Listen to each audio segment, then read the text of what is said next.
Welcome, listeners. You are here once again with your host, Budget Pedal Chap, for another episode of Fret Talk. You are joined today by two of my favourite hosts, maybe yours too. First of all, we've got the guitar geek himself, Mr. Andrew Ferris. Say hello. Hello. And we have got regular legend man from the Isle of Man, Mr. Matt Quine. Hello. Good evening, whatever it is now. Indeed. So, we're going to start off with you, Matt. I'm going to put you a little bit on the spot because the last time we recorded a podcast was about 4 hours ago, maybe 5 hours ago, something like that. So, what you been up to, Matt? So in the last 5 hours, I picked up a guitar. I picked up my acoustic and played a bit more of that because I've got like half an hour's worth of set to learn for a gig. And then other than that, I've agreed to purchase a Les Paul, providing that the current owner decides that he wants to sell it because he's buying another one. Holy shit, Batman! That is some quick work. So, can we have a little bit more info on this this purchase, or is this a secret? On the purchase, you can have as much information on the purchase as you want because the actual guitar itself gets totally rebuilt on YouTube. Ooh, tell me more. I think I've seen that.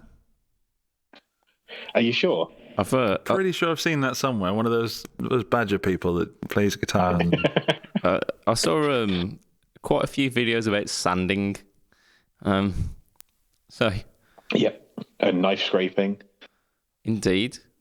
I still need to take some of that information myself because I want to add some faux binding to an Ibanez RG that I've got of my own, and it seems like just the method that I need to do.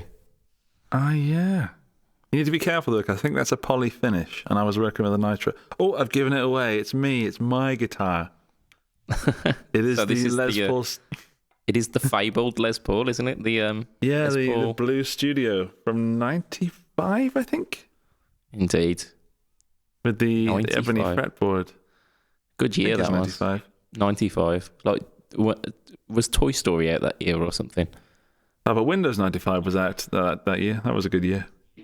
I started primary school in '95. Oh, get on. We started again with the old thing. I left secondary school in '97. God damn. Ooh. I started secondary school in '98, so...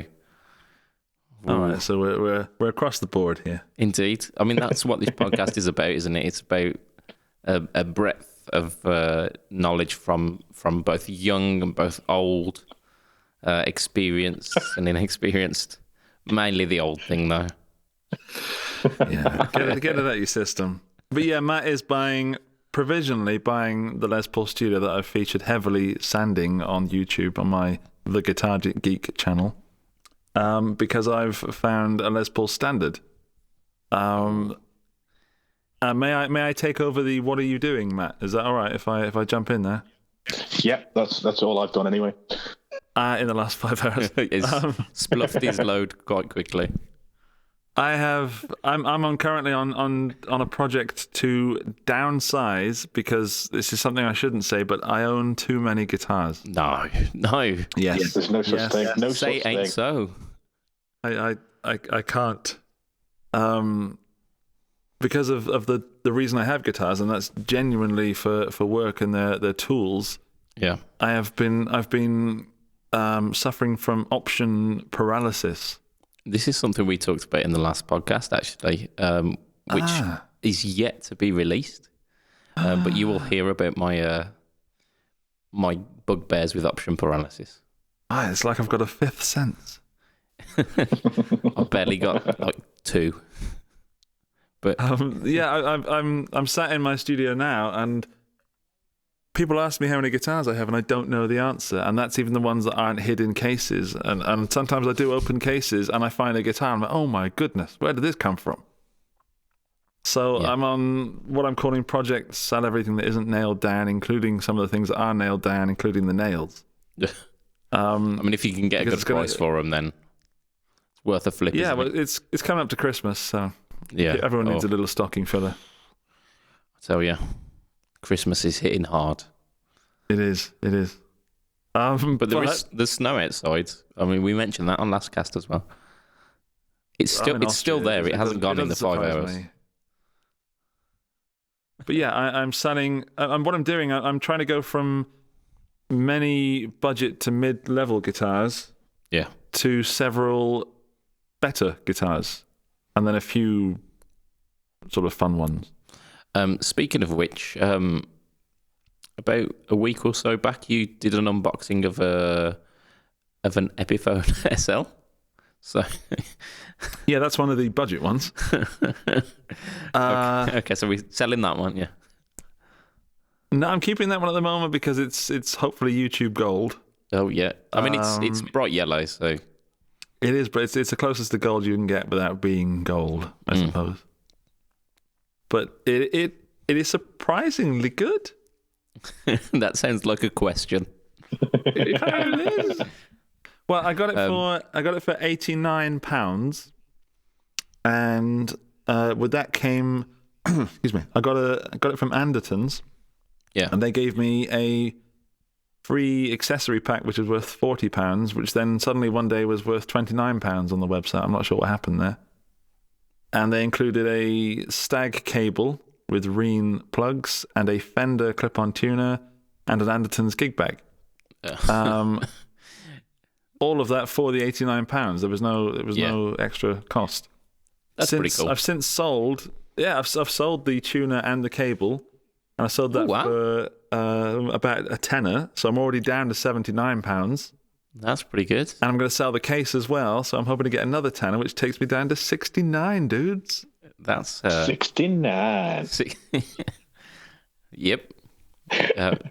I mean, it's very low hanging fruit in terms of comedy, that is, but we'll take it.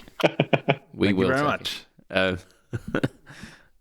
But that's not the only thing that you've purchased recently, is it? Because It is not. You've shown another guitar. Are we allowed to talk about this one? Is it? Yes, we are. I'm not going to post it on my personal Facebook wall, which was a mistake, which our saviour, Matt Quine, has saved me from getting a right old telling off. Indeed. I'm actually sat in the room now with not one, but two Line 6 Variax guitars. A gaggle of Variax? Is it? That's a Variaxi. A Vari. I was wondering what the mass noun for it would be. Yeah, I've got the Line 6 Standard Variax, which is basically the Pacifica. Yeah. Not a bad I'm led to guitar. believe. It's Surprisingly good. It's a Pacifica with upgrades as well, isn't it? Because it's got I think it's got a tusk nut and it's got graphite string trees. That's It right. seems slightly more robust than the standard Pacifica. So Yeah, in the theme of getting usable instruments rather than a collection of ones that I quite like and are quite cool and cheap. yeah, I wanted the Variax because I'm running the Helix, and it would just be so cool to just plug in and lay down some backing tracks when I'm doing recording. yeah, And if I want a Les Paul sound that's quite close, then I flip to the Variax. yes, yes, But maybe it stays in the final mix, maybe it doesn't, and I put a different guitar on there. But for the creative process, it's a very useful tool. yeah. It gets you definitely within the ballpark, doesn't it? Definitely. I don't want to go over a Variax review, but I had this Variax Standard because it was on Black Friday sale. Yeah. And then I've also had a JTV 69 previously, which I didn't like at all. Ooh. And Okay. even though it's much more 69's expensive, It's the Strat-shaped one, isn't it? The 69. that's the Strat one, yeah. Did you have the 3 singles or the Hum single? I had the humbucker version. Yeah. And I tried to kid myself that it was a good guitar, but it wasn't. There's some actual, what I would call design faults. Okay. The nut width versus the bridge width. The top E tends to sort of fall off the neck, off the fretboard. Oh no. And I just wasn't happy with it. But this this Variax Standard was really, really, really quite impressive, especially for the money I paid for it. But then in my local classifieds up came a JTV 59, which is the single cut Les Paul style. Mm-hmm. And it was not much more expensive than the Variax Standard, so it made sense. It was basically 50 quid more expensive than the Les Paul, the Variax Standard. You got a very good deal on that then. You got a very good deal. Because I was a phenomenal guitar. I was almost convincing myself that if I found a 69 on the sales sites for less than 500, I'd go for it. But they weren't. People were staying firm on their prices. I've played both, as you know, and I wouldn't change. I don't think you're going to see much of a difference. No, I had the opportunity to play a 69 in a local music shop. I played it unplugged because they hadn't bothered charging the battery. A kid. I mean, this was like probably a year after, maybe more than that actually, maybe 2 years after it was released. So it was understandable. It wasn't the shop's fault at all. But I like the feel of it because it's a slightly more substantial neck, isn't it? Yeah, it was nothing. I mean, I've said about the design fault. It was quite a nice guitar to play. It just, it didn't feel like a Strat, and it didn't feel like any of the models that it modelled. Yeah. I just feel you get a better guitar with the Standard and the 59. Yeah. The 59 is actually one of the best made guitars I've ever played. Really? Ooh. The manufacturer, just looking at the components, it just, you're looking at the other things, you think, they could have made that a little better, or the like a Squier Strat, they could have done a little better with the hardware. This is really good. Ooh. I will be putting new tuners on it because they're not fantastic, but just the bridge quality, it's shockingly good. I look forward to hearing some stuff on that. Maybe even some YouTube content on that as well. I'm going to put the Les Paul sound up against several Les Pauls that I will have in my collection. Excellent. I very much look forward to it. I'm very interested in the company itself of Line 6, but especially in the Variaxes. I owned a 300 back, way back, and the sound was very impressive. The thing that made me sell it was the added cabling that you needed to go through back then, and they've sorted that. And the standards themselves, like you say, very, very well made, especially for the money. Even without the Variax stuff in it, I paid $349 for what I would say is a great Strat guitar. Yeah. Oh, yeah. I mean, the single coils, what they call the mag pickups, they sound brilliant. They sound really good. Yeah, I've got it. It's right next to me, and it's in the box ready to send back. And I'm upset to be sending it back. That's how good it is. Yeah. I mean, as a little disclaimer, mine did require a little bit of a setup before I got this it. One did. Yeah, this one did. The strings were buzzing left, right, and centre. Mine was set theoretically okay, but the feel there was too much tension under finger, because the action wasn't even. But a quick truss rod adjustment and a little cheeky shim made it play perfectly. What did you shim with? I don't even want to admit to it, to be honest. Oh, come on. It was I think it was a Fender Plectrum. Are you sure it's Fender Plectrum? Yeah, I think so. Because that's the best ones to use, as you know. Yeah, I cut a little section out of it because putting the whole Plectrum in, it's just a little too long, and then just wedged it in there until it worked. Till it didn't pop out again. yeah, it was scientific method, that was. And if you're ever short of a pick, then you just have to take your neck off, and there you are. It wouldn't function as a pick anymore. You're gig ready.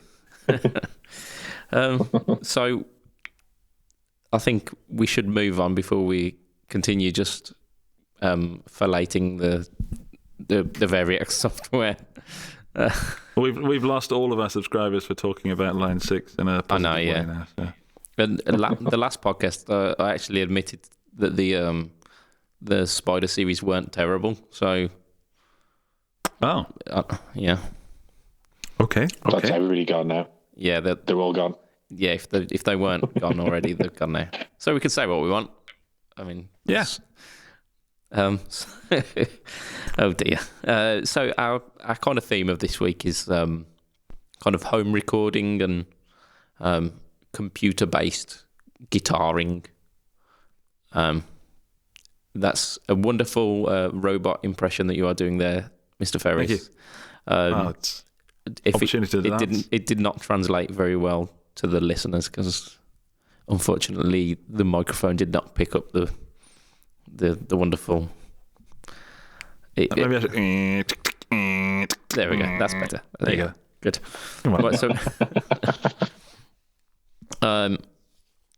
how are we going to start this one off? No idea. We're gonna start off. I think we start off with mobile recording because we did that last time, didn't we, Andrew? We did. Just again for our listeners, this is another podcast that has been recorded before. However, technology has let us down. I think we've worked out the gremlins though, so we're doing crossed. a podcast about computer recording in which the podcast recorded by a computer has failed twice. Yes, yeah. It's more than twice. That's the end of the podcast. Good night. I know. Yeah, it seems like a weekly occurrence, this podcast failure. I am using a new interface and I'm not stressing the computer so much, so it's hopefully going to record properly. Anyway, by the by, so mobile recording. The reason I wanted to talk about this is because recently in a Black Friday sale, seems so long ago now, doesn't it? It was relevant when we first recorded it. There was a sale coming up on the iTrack Pocket, is it? The iTrack Pocket by Focusrite,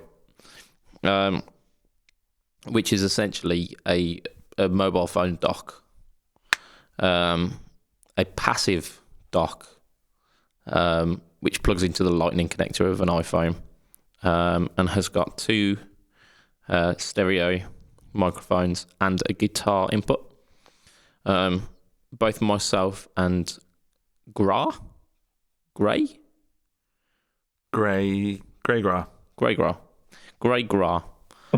who is in our group, and he's gonna come on one of these podcasts very soon. He bought one and encouraged others to do so. So I ended up having a look on the website and slipped and accidentally purchased one myself. Shame. For shame. Oh, it just reminds me of that Game of Thrones gif. With you walking down the road with a USB interface. Yeah, and people flinging naked poop at me. Yeah. Yep, that's the one. However, the interface thing is brilliant. I had a quick go of it when I was in a recording a rehearsal studio, not a recording studio. That would have been extremely opulent for just testing it.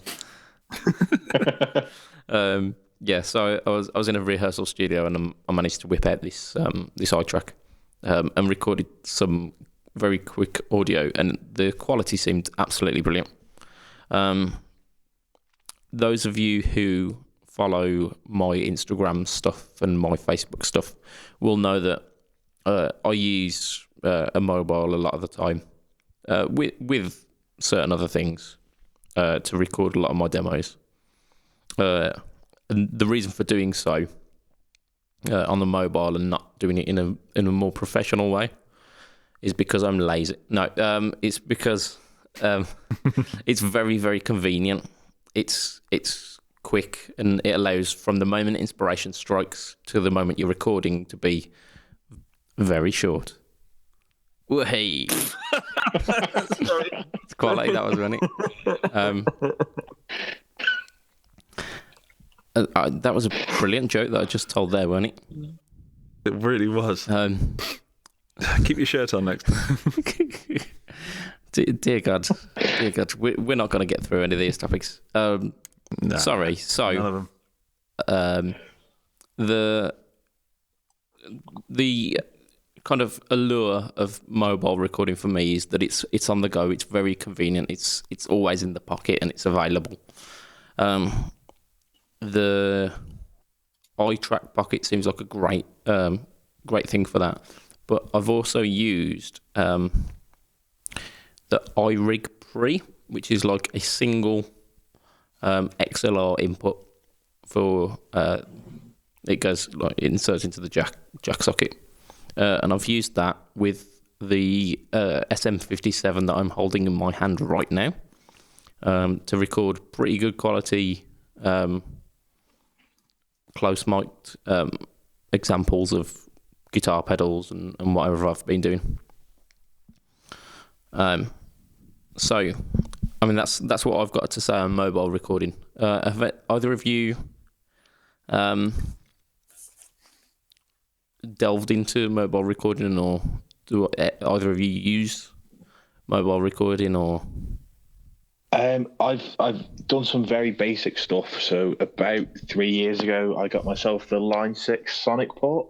Oh yeah, cool. With the intention of using that in exactly the same sort of way, just being able to plug your guitar in, doing a bit of recording on GarageBand, which I did for a while, and then for whatever reason just stopped. So I actually recorded an intro and outro for a local podcast.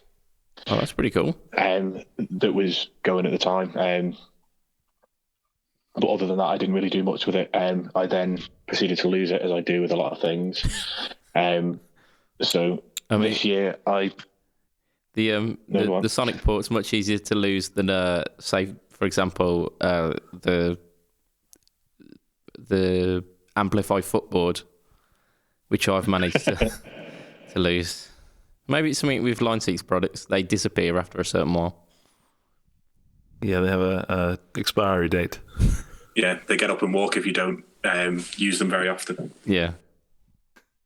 How about yourself, Andrew? Because you do a lot of rather professional recording stuff, don't you? Yours is all very polished. And... Well, I have a room dedicated to it, and I get paid for it. So, But yeah.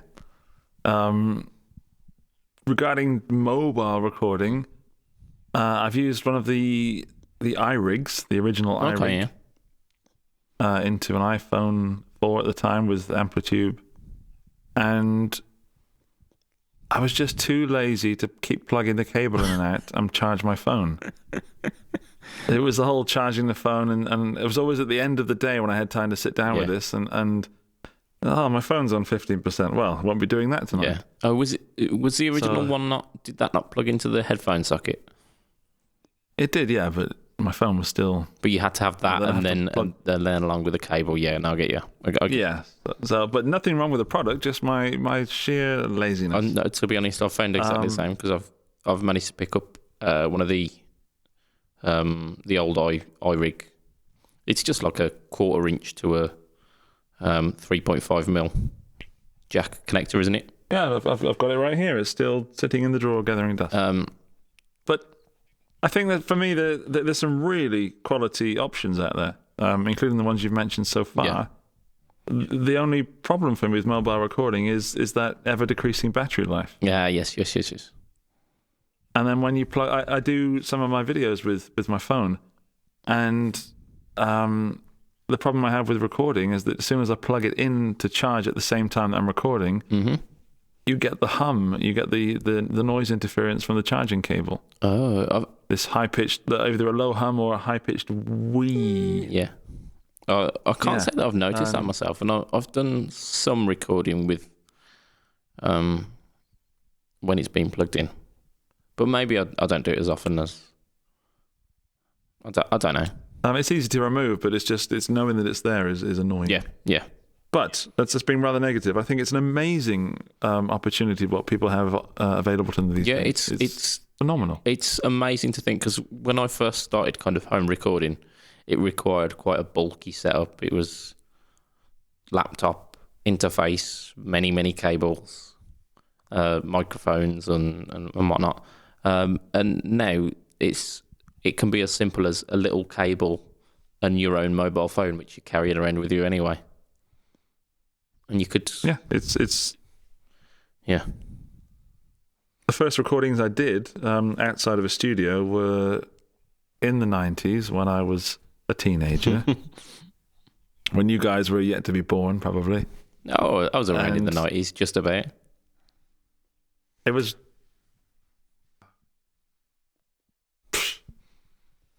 We were running Windows 95, and if you so much as look at the computer or breathed near it, you might as well have not bothered pressing record, much like Adam's current recording set. Yeah.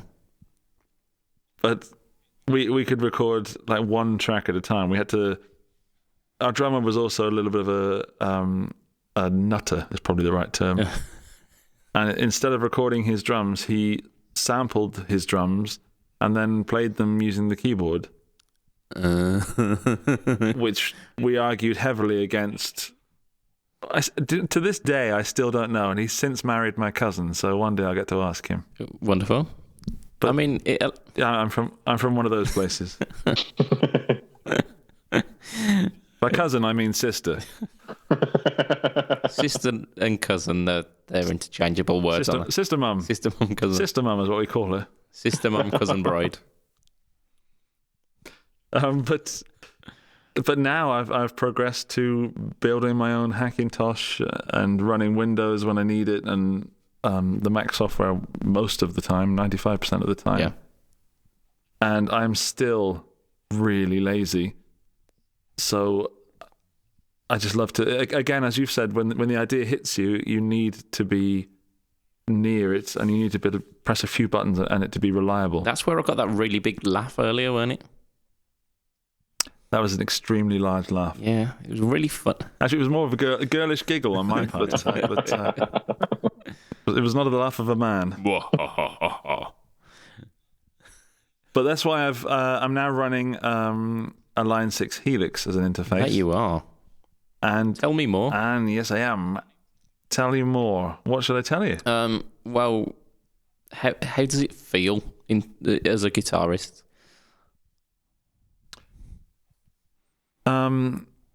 It feels like you're playing through an amp that's being recorded in the next room. Oh, interesting. Yeah. Which, I have played in studios, and I've played in studios where that is the deal. You sit, maybe in the control room or a different room, and the amp is somewhere set up when it's already set up and mic'd up, so you don't have to worry about becoming deaf because there's 100 watts blasting out somewhere. Yeah. And you don't get that. Like people complain about modern recording VSTs and modern recording options for guitar that it doesn't sound real. And a lot of that is the fact that it doesn't feel real because you're not in the room with the amp. But if you were to play through an amp and then listen back to the recording, it would sound a lot like what you're hearing back from an Amplitude VST or from the Helix. Yes. Yeah. Do you know what I'm getting at? Yeah, I think I'm going to save what I have to say about it for a little bit later when we go into the VST option. But to go back to your question, the feel of the Helix, the response of, say, you just drop the volume or the tone on the guitar a little bit, it reacts to me just like an amp would. And brilliant. First generation pods and things, it was just slightly softer. You got distortion. One. Well, you got one sound, didn't you? Like your patch. If you hadn't got it dialed in perfectly on the patch, the guitar controls wouldn't affect it at all. Nah. Pretty much. But as you know, if you're running a guitar through let's say a tube amp, then if you back off the volume, you can clean up your signal somewhat. Yeah. There's a whole range of kind of dynamics. Yeah. So it's everything working together. Yeah. And I believe that the Helix and other stuff like the Kemper and the Axe effects, Yeah. they are really on the right track, and they're so close that the average listener definitely won't know. Cool. Yeah, I mean, But as a player, as a feel, to record that, it's very important for me to be able to feel what I'm playing. And if it feels artificial, then it's no good. And I have owned the HT500X and the Pod XT Live, and they were useful tools at the time, but never something that I would leave as a final track on the final recording, because I always feel it was substandard. yeah, it wasn't. But It with the didn't match it. Helix, you just I knew, and even if other people didn't know, I could feel it, I could hear it. Yeah. And with the Helix, I'm extremely happy to leave that as in a final mix. It's I phenomenal. mean, I have that same problem with programming drum software, believe it or not. It sounds kind of 80% of the way there. But if I can hear the fact that snare hit 1 and snare hit 4 are exactly the same sound sample and dynamic range, it bugs me, something awful. Well, regarding that, depending on the budget of the piece that I'm working on, if it's a low budget thing, I'll run Easy Drummer or Addictive Drummer. Yeah. And if it's slightly higher budget, I've got a guy who does the drums for me in his studio. Oh, cool. So I've got mixes of, because I make the drum tracks myself, and I send it to him and say, play something like this. It doesn't have to be exact, but play it as a musician. And he'll send it me back. So I've got examples of the mix where it's with the electronic drums and with the real drummer. Yeah. And the real drummer does sound better. Yeah. Which is to be expected, but again, the average listener will not know. No, not at all. And I mean, even if the average listener did know, the average listener doesn't care. I think. Yeah. It comes down to that's it. kind of. I mean, because that's what it comes down to. If you listen to like drums throughout the 80s, they sounded so terribly processed and artificial because a lot of them were going through these new electronic drum kits that just had very little dynamic range. But that defined the style. Yes. That became part of it. It was an advantage rather than a disadvantage. Well, yeah, and people kind of they ran with that, didn't they? And they got used to the fact that that's how drums would sound throughout the 80s. But I mean, even the ones that tried to emulate real drums, because I know a lot of ZZ Top from that era used artificial drums. I didn't know that. Oh, it sticks out like a sore thumb when you listen to it. I'm going to do that exactly after this podcast. Yeah, anything from Afterburner. I think Eliminator as well has some. But don't quote me on it. This is coming from memory. So, but yeah, there's a lot of kind of artificial, artificial sounding real drums. Or you know what I mean. They're supposed to emulate real drums, but they. Anyway, this isn't Drumcast, is it? Drumcast.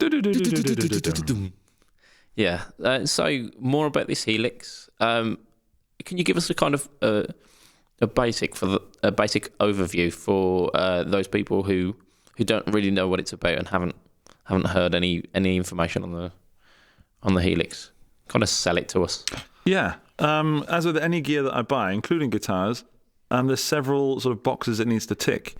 And the first one is it easy to use? Because if it's got all the processing power in the world, but I can't just plug a guitar into it and twiddle a few knobs and get a good sound, it's absolutely useless. So what I found, and people were telling me before I bought it, I really, really sort of spent ages looking at this thinking, is this a good move?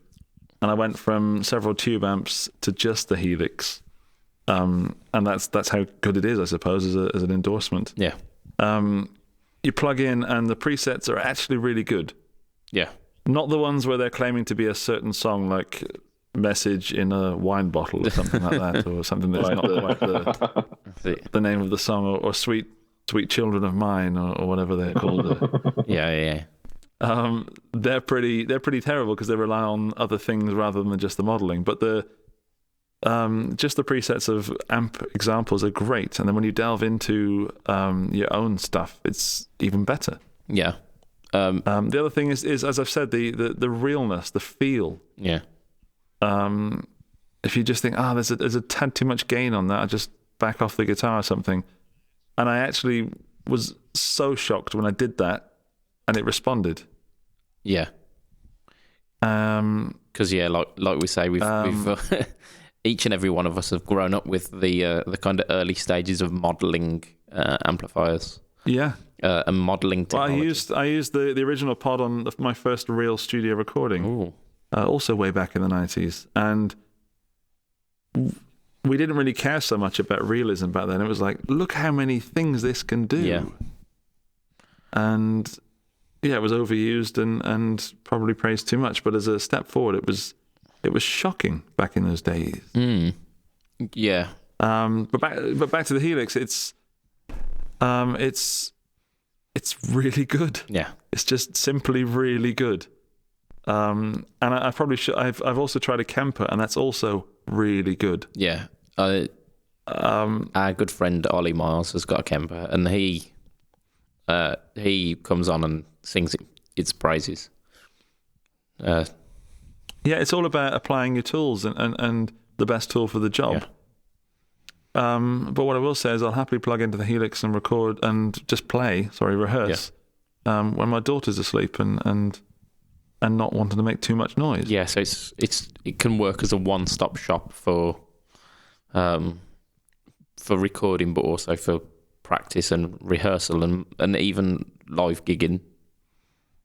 Well, not just that, you can run, say, the lead guitar, the lead bass guitar, and the vocals through it. Ooh.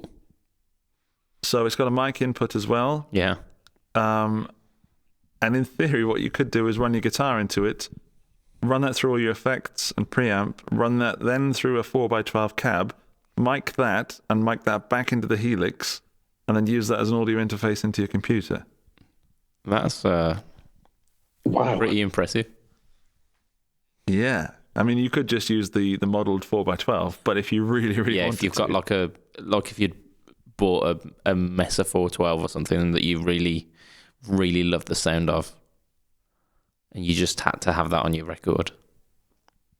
Yeah, it's crazy. Yeah. And again, that's live application as well there. Yeah, it's a tool. Cool, yeah. So, Matt, have you got any questions about the Helix or anything you want to know at all? No, not really. The only thing I really know about the Helix is from what Andrew said and what a few of the other guys in the group that have got them have said. Yeah. There's something that, if I had that kind of money, I might look at. But for now, what I've got it serves me well, and I have no need for one. Yeah. I can understand that. You've got a pretty sweet setup anyway, so it's not something you'd be looking to trade in readily. Nope. Moving on to our kind of final point of the home recording and kind of recording using computers. VSTs themselves, so the software which you can plug a guitar directly into your computer and get wonderful sounds. My experience with them started with GarageBand. Back in 2007, I think, something like that. I got a Mac, a really basic MacBook, and a little 1/4" to 3.5mm adapter. And I was running the amp sims on GarageBand. They were always really noisy. To me, there was always, whenever any gain was added to it, you'd always get an added kind of background noise on top of that. They were quite responsive, but it was kind of harking back to those pod days where it would respond well if you'd got a setting that you enjoyed, if you try to tweak that setting on the fly using volume and tone, it would become very artificial sounding. So a couple of weeks ago, I thought I'd give VSTs another chance, but being reluctant to sink any money into it, I thought I'd see what was available for free, just to see how the technology had come along. So I tried some free softwares available for the PC, because I now don't run a Mac, because I'm not as rich as I used to be, obviously.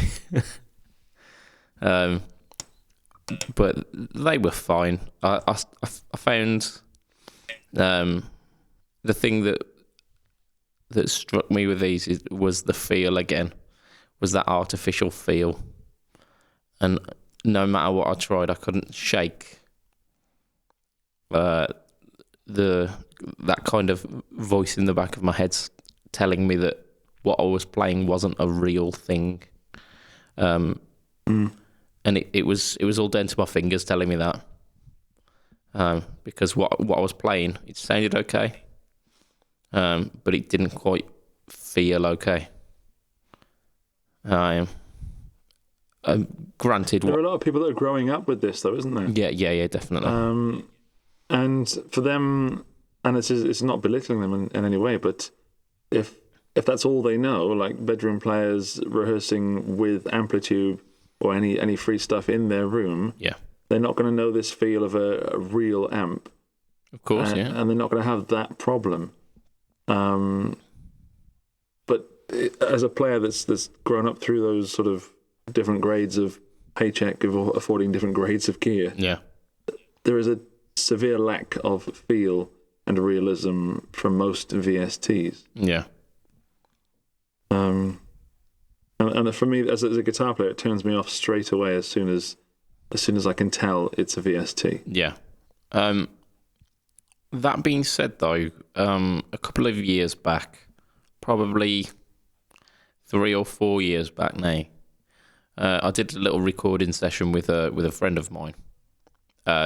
He just started a little kind of project up, doing power metal, believe it or not. I'm not known for mod power metal, but he was doing some power metal, and he really liked my guitar style, and says, "Oh, I really want you to lay down some lead work on this." And I was plugging directly into his rather powerful computer, through I believe it was Amplitube 3, and it was an Yngwie Malmsteen patch. Nice. And it sounded great, and it felt great. I will put a little disclaimer that before I started recording, I had drunk about 2 or 3 Guinness before that. Well, that's the required amount for playing power metal. Well, I thought I needed to loosen up a little bit before recording. So the Guinness was the... for the high gain stuff, and I'm really sorry, some people, but the high gain stuff is not so noticeable. Yeah, there's a certain... Because it's compressed, it's the subtlety doesn't is not quite... The willy doesn't really matter what you do. I mean, you could take what I've just done there and mix that straight in. It's going to sound exactly the same as a tube amp. I think we might get a little bit of kickback from some of our listeners on this one.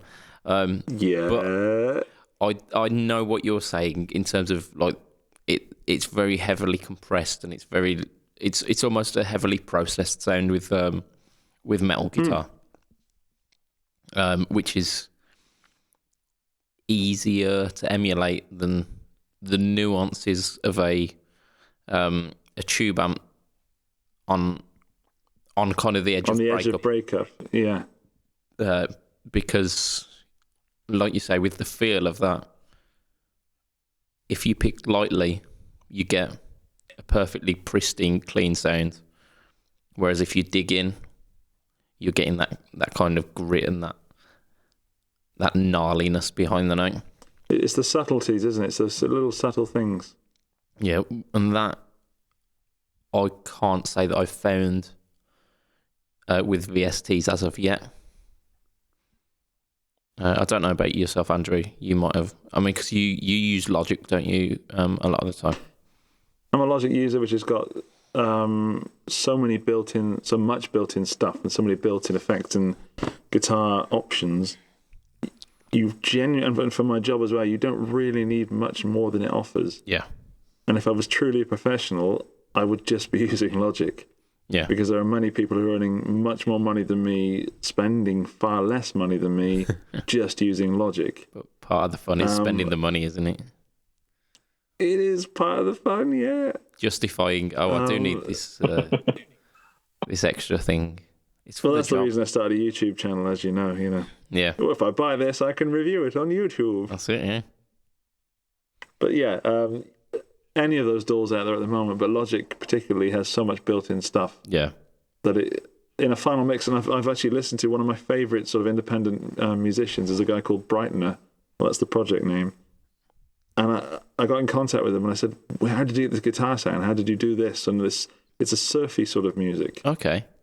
And it's so clean and tremolo and reverb and really lush. And he said it's just Logic. Oh, wow. And I genuinely couldn't believe it. And it is down at that point to the mixing stage and the mastering stage. Yeah. And the tracks were mastered individually and then mastered as a whole. And it just sounds so good. And maybe it's because it's clean with a slight tint of effect. Yeah. There's not much overdrive going on or distortion, but it as an album, it's very, very listenable, and you wouldn't know that it's not going into an original Fender amp with a special Fender reverb, and it just sounds really good. And it shocked me, and it shamed me. Yeah. I think it might be slightly a placebo effect with some of this. Definitely. And anyone who believes not is lying to themselves. But it's hard to distinguish, isn't it? Because it's hard to create a scenario where you can test it as well.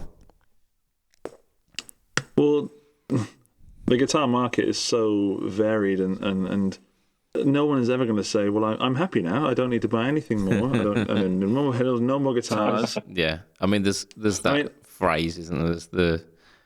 There's the one about pedal boards. My pedal board's complete. Yeah. Yeah, I finally got I my also pedal recently board. acquired a Gonculator in the last 7 days. Oh, the DoD Gonculator. The DoD Gonculator, which is a ring, distortion with a built-in it's a built-in ring module. Yeah. But Modulator. it doesn't actually modulate, does it? It's just a notch filter on the distortion. No idea. Have you not? But I know that yet? when I plugged it in, I thought, what have I done? I could have bought food with this money. And it was on sale, and I got it for about £50, let's say. Yeah, they were on sale in the US, weren't they? Over Black I got Friday. it shipped over. Yeah. And I got away with customs. Woohoo! Nice. But Unless they're my listening. first thought was, oh, the shame. How am I have to talk about this, but how am I going to say that I've wasted money on a pedal that I've lusted after since 1997, which is exactly 20 years. And it's actually, after some playing with it, really cool. Yeah. And I don't know how this sort of little thread of conversation started. But yeah, I've wasted money on pedals, but then managed to justify them by saying, okay, if I add just a little bit, it's all right. Yeah. So yeah, I think we've talked our amp stuff. We're at about the 50-minute mark, and there's a little segment that I wanted to do this week, which is reverb. I just point out you're holding the microphone with your little pinky sticking out. I'm very posh. Listeners can't see this, but I'm sure Matt and I are enjoying this very much. I'm very posh. It's like a posh man eating, drinking his tea, isn't it? Indeed. A posh northerner? I'm not northern. Yeah, you're pretty... The Midlands That's is... north. It's the middle. It's the Midlands. Anything above us is the north. Anything below is the south. That's the way it Wrong. works. Anything above where you live is the north, and anything below you is the south. So you're both Southerners then? Apparently so. Yeah. Posh Midlander. Oh yes, I'm a man from the Midlands. That's definitely an oxymoron. Posh Midlander. Oi, less of that. Less of that. You. Use. Onto this this beautiful segment that I've had prepared for 2 weeks. Reverb, not the effect, but the website, released a list of best-selling pedals on their sales site. So they've got top. I think they did like a top 20, but I only took the top 5.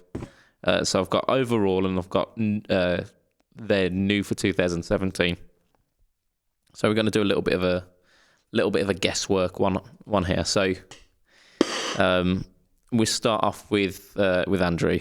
Can you guess new for 2017 any of the top 5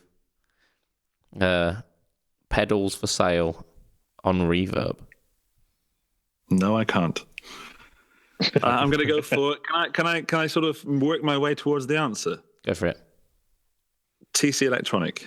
Are not on there. Electro Harmonics. Are on there abundantly. Soul Food? To 2017. New for 2017. You are kidding. Yes. Oh, sorry. So think about things that were released this year. I'm going to go for the Russian Big Muff. You are correct at number 4. EHX Green Russian Big Muff. Get in. Nano? Yes, you got one of them. So Matt, let's see if you can go for another one. Yeah.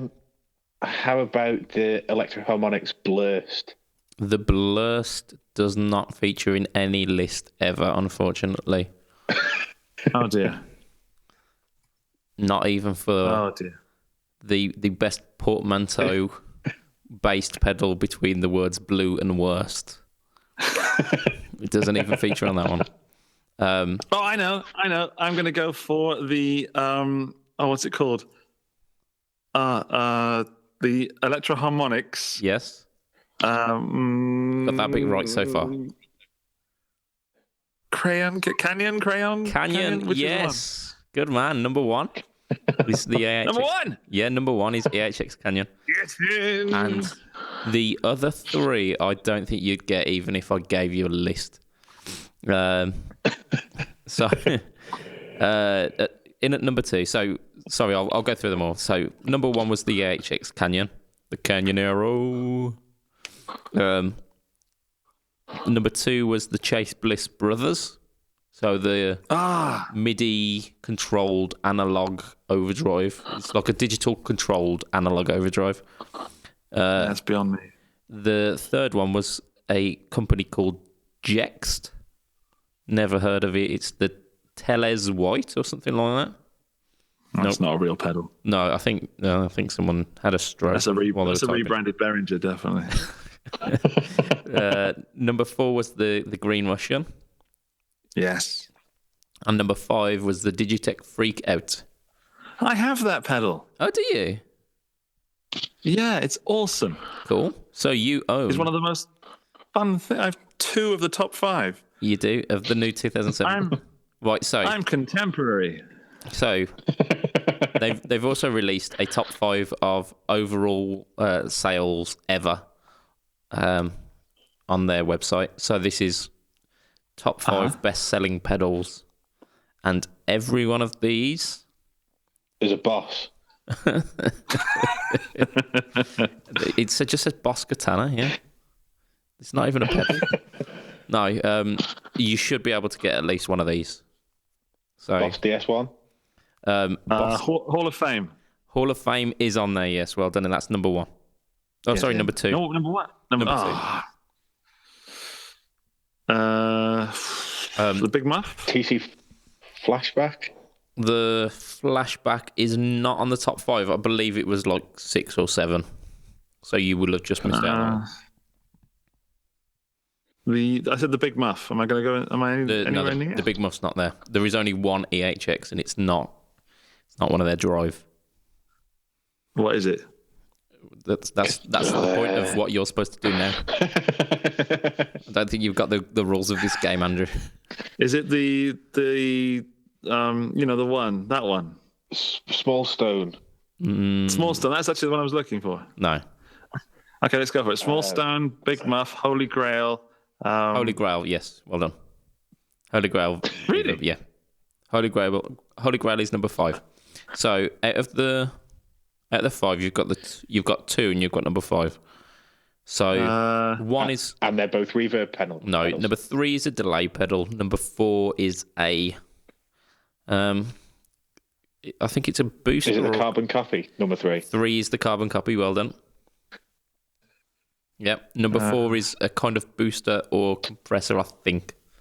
That's the exotic. If it's a booster, I heard it in your voice. Yeah, it's the exotic SP. Yeah. And number 1. I heard it in your voice. Oh, awesome. Sorry. Sorry. Number 1 is one of the most ubiquitous pedals. It's The Metal Zone. It's the Metal Zone. No, it's not. Think of what everyone has got on their pedal board, but may not even use at a gig. A tuner. T2? Not a tuner. You'd more likely use it at home. Boss RC3. Think of a better one than that. Ditto. Oh, hey! Yeah, we got there. Get in.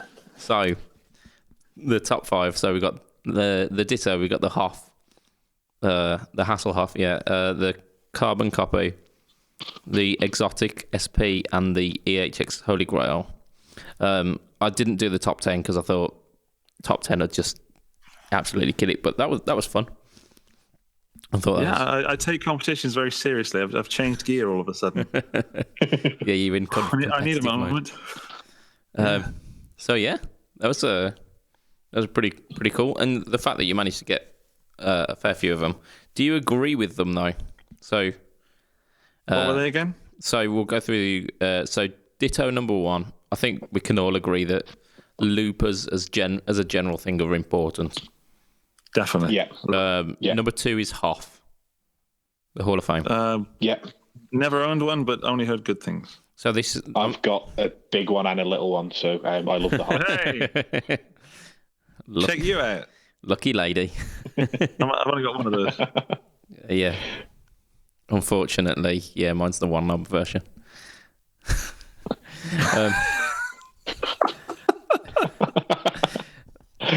So yeah, reverb pretty important. The Hoff is pretty much a staple. Carbon Copy, what are we thinking? Also never used one, but I know it received plenty of hype and good things. No, I've never used one either, but they do get rave reviews from pretty much everyone that I know that's played one. Yeah, I mean, the closest I've come is the Joyo analog delay, which is supposed to be a pretty reputable copy of it, but it doesn't have the modulation setting. And I love them so much. I've got 2 of them already. I have the Joyo, and that's really good fun. Yeah. It's great pedal. I could imagine the Carbon Copy. And they're still ubiquitous. They're on board still after being released many, many moons ago. The Exotic SP, is it the booster? Is that the booster? Can never tell with the exotic stuff. So SP is definitely the boost. Is it? Definitely. Yeah. What does it stand for? Sexy penis.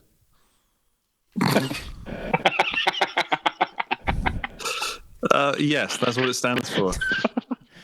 I'm gonna have to have a word with them. They're stepping on my toes here, aren't they? So I think we found out what my next pedal is going to be. It's going to be an SP booster clone, isn't it? So. Hang on, hang on. What are we talking about? The EP is the booster. Is it? No, that's the Echoplex. That's a preamp, isn't it? The SP is a compressor, isn't it? Oh, is it? Okay. Sexy penis compressor. The EP is the booster, definitely, and the SP is the compressor. I'll believe you. I'm like 4% sure that I'm correct on that. Cool. Actually, I think you. That's probably about 3% more than I am. So I'm getting them all mixed up now. yeah, I think that's my problem with the exotic I've stuff. just hit Google, and the exotic XP, it says exotic SP compressor. That's cool then. Yeah, let's go for that. Anyone tried one? No. No, don't do compressors. I don't play country. I love compressors. I love compressors. You're outnumbered here, Matt. And the EHX. I get that a lot. Yeah, with your love of reverb, what you like. EHX Holy Grail. Anyone tried one of them? Yes. Opinions? Gorgeous. Lovely. Not subtle, but gorgeous. Oh, so kind of big, washy. Yeah, well, it's like cathedral sounds, isn't it? I don't know. Sure. Would that not be the I was- EHX Cathedral? Oh, no, you're right there. No, I'm looking at the wrong pedal here. Well, the Holy Grail, it is beautiful, and it's just nice. It's lush. So if the EHX Cathedral is based on like big open spaces, would the Holy Grail be based on the reverb that you get out of like a A goblet? little wooden cup. Yeah. I imagine that'd be Yeah, quite subtle.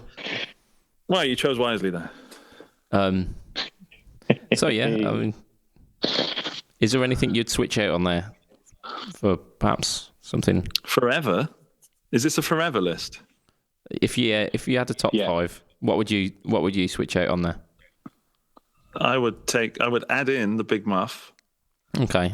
and I would take out I would probably take out the Holy Grail, actually. Yeah, I think I'm the same. We've already got the Hoff. We can do Holy Grail with the Hoff. I'd obviously stick the Mojo on there. How many? 3 or 4? Yeah, like I've been messaging TC and asking them to do a double Mojo. Mojo. Yeah, Mojo. Or Mojo just to the power of 2. It would be Mojo- power of 4, wouldn't it? So Yeah. A Mojojo. Mojojo, yeah. So if they Mojojo Mo. if they do come out with a dual Mojo, then we know it was my doing. Are you claiming some of copyright on that so that you get I don't even need any copyright, any royalties, any of that.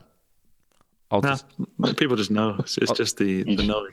recognition would be nice. I'd like it on Wikipedia. I promise you, if they do that, I will edit it for you. Cool, sorted. Without Budget Pedal Chap, this pedal would not have been conceived. Exactly. How about you, Matt? What would you switch out of that list, and what for? You'd probably put another Hoff on there, wouldn't you? No, you see, you can get away with one Hoff. Just one Hoff. It depends on, like, I only ever have one Hoff on at any one time. It's just I've got the mini one set for like a subtle reverb, and then I've got the big one set on the modulation setting for some really nice washy kind of shiny kind of sparkly sounds, or that are all, filling that gap for sort of certain songs that we play. Gotta love filling a gap. I think I'd probably, the same as you guys, probably get rid of the Holy Grail. I think I'd put a drive on there. I'd probably put TS808 just because I use the TS Mini, but that's only because the TS808 wouldn't fit on my board. And it is the TS808 in a smaller box. No, it sounds slightly different. I'd agree with you on that, actually. It's such a ubiquitous pedal, isn't it? Yeah. Yeah, I'm finding it difficult to disagree there. No, I think we've all made some grand choices there. And that is where we are going to end for today. Been a lovely cast today. I mean, second lovely cast today. I'm happy to join you for the late night after hours version. Indeed. This is Fret Talk After Dark, this one. So, if you would like to find us on the internets, you go Facebook groups and you type in Fret Talk Group. No, Fret Talk Podcast. That's the one. Fret Talk Podcast. And that's our group. And we usually hang around there. We'll share pictures of lovely guitars and stuff like that. Generally talk a bit more crap than we do on here. If you want to get your any topics read out on the show or any news articles discussed, that's the place to send it to us. We will pay attention, probably. And then if you want to find us individually, you find me at facebook.com/budgetpedalchap, instagram.com/budgetpedalchap, or on YouTube as Budget Pedal Chap. All of the links to that are in the description, the show notes. If you want to find Matt, it's SwitchIOM, so that's facebook.com/SwitchIOM. Yep. Cool. And Andrew is at facebook.com/TheGuitarGeek. Is that correct? And more importantly, the YouTube, which is where you do a lot of your content, is... Yeah, I'm mainly a YouTube guy. It's The Guitar Geek. The Guitar Geek, is it? YouTube.com/The Guitar Geek. Cool. And then you've got the Instagram, which is The Guitar Geek YT, isn't it? Yeah. Because someone stole your handle. Someone did, and they're not using it, and that's even more frustrating. Indeed. It's almost as frustrating as the fact that I've just noticed that Adam is wearing a Christmas jumper. I very much am wearing a Christmas jumper. I'm in the festive mood. I'm jealous. Maybe because I might not have to go to work tomorrow. This is how festive I Snow day. Snow day. Indeed. You know, they say snow joke. Snow business, like, hang on. I've ruined that. So, before we devolve into snow puns, which we will very easily do, Yeah. I have been your host, Budget Pedal Chap. He has been Matt Quine. And the other one has been the Guitar Geek, Andrew Ferris. So, from myself and the lads, it's going to be a good night. Goodbye. Guten Tag. Goodbye. Guten Abend. Abend. Und schlaf gut. Stille Nacht.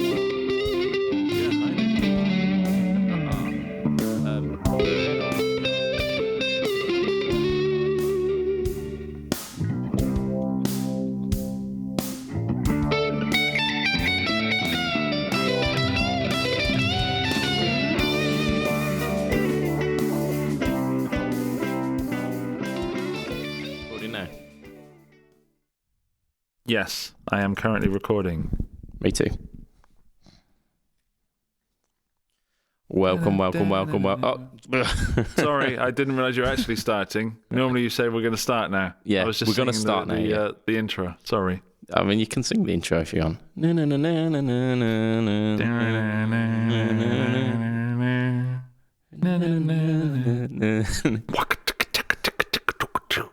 That's it. So, we're starting.